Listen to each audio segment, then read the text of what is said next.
Hi, welcome to another episode of Z on the Tee. We're sponsored this month by Jones Auto Body. We're out here at Albany Golf Club, the presenting sponsor all season. And Tim, as the viewers can see, we're standing in amongst the trees, kind of a golfer's nightmare. You get in the woods, you get off the fairway, and all of a sudden you're staring at 10 trees in front of you, and there's little gaps here and there, and it can be a very intimidating shot. Obviously, we don't want to spend a lot of time in here. We want to take that one shot and get the ball moving not only out of the trees, but up the fairway if we can. But what's the best way to approach this shot? How do we want to execute this so that we don't clang it off 4 trees and then go find it and then clang it off 4 more?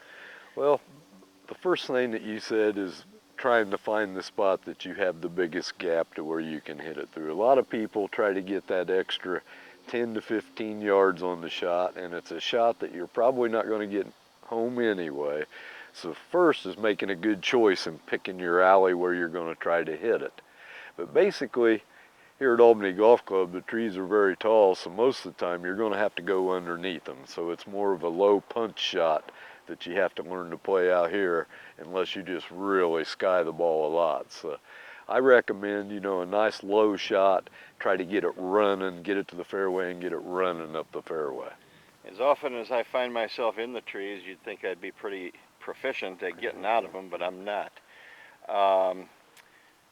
The one thing that I tend to do is I think I kind of give up on the swing. I try to be too precise or guide it too much, and I end up decelerating into the ball, and then all of a sudden it's going 10 yards to the right of my target.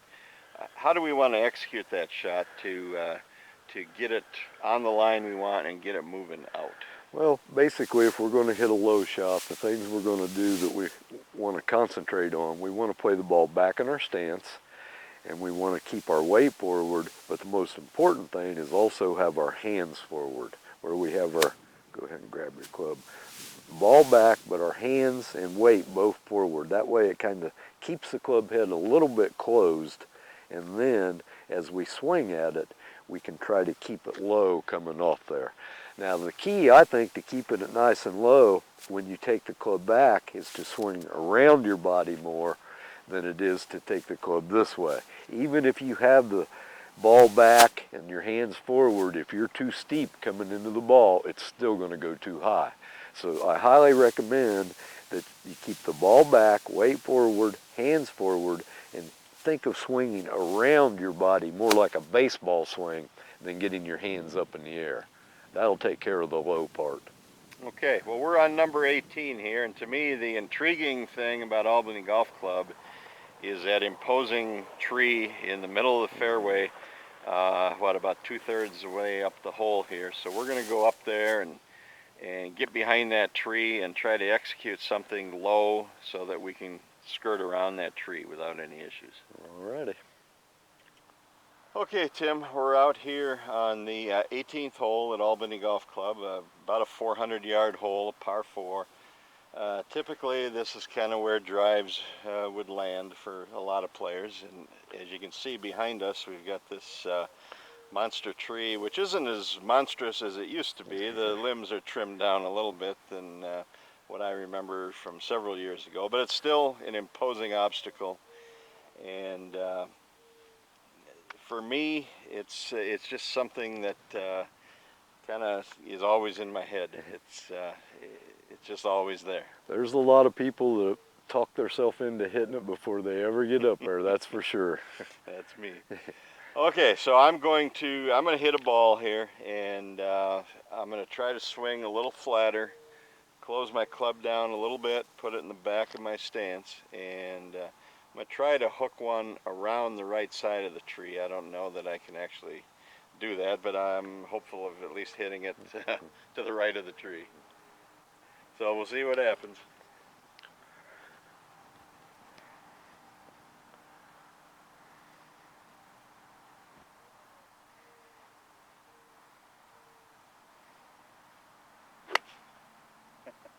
Oh, You played the shot Well, correctly, you just didn't yeah. get it started in the right position. I did hook it, but instead of hooking it around the right side of the tree, I hooked it around the left side of the tree. So now I'm in the rough, but it's at least in a spot where I can play it. Yeah, you're it just wasn't right out front of the green. It wasn't real well executed, but it is in a spot where I can chip on and perhaps salvage a par. So go ahead, give it a try.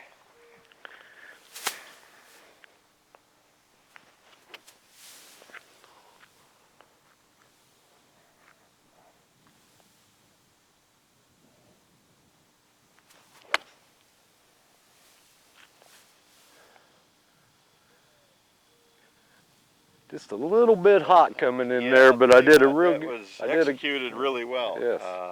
It was low, probably 15, 18 feet off the ground. It hooked around the tree.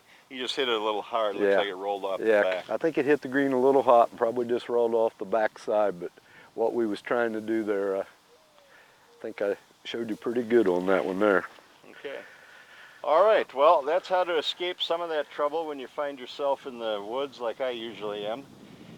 So keep the swing a little flatter and keep it low. Keep the ball back in your stance and it comes out low. Well, that's it for Z on the Tee this season. It's gone by pretty fast. We've had 16 episodes and it's been a great summer. I've learned a lot. Hopefully you guys have learned a lot. Tim, thanks for your expertise all season. Thank you very much. I enjoyed it. So for the final time, Lethea Pegues behind the camera. Tim Pittenger here at Albany Golf Club. I'm Doug Zaleski. Thanks to Albany Golf Club, the presenting sponsor all season. Thanks to Jones Auto Body for being the August sponsor and all of our sponsors this year, our monthly sponsors. Hope you guys have had fun. Hope you've learned a little bit. I know I have. So thanks for checking us out.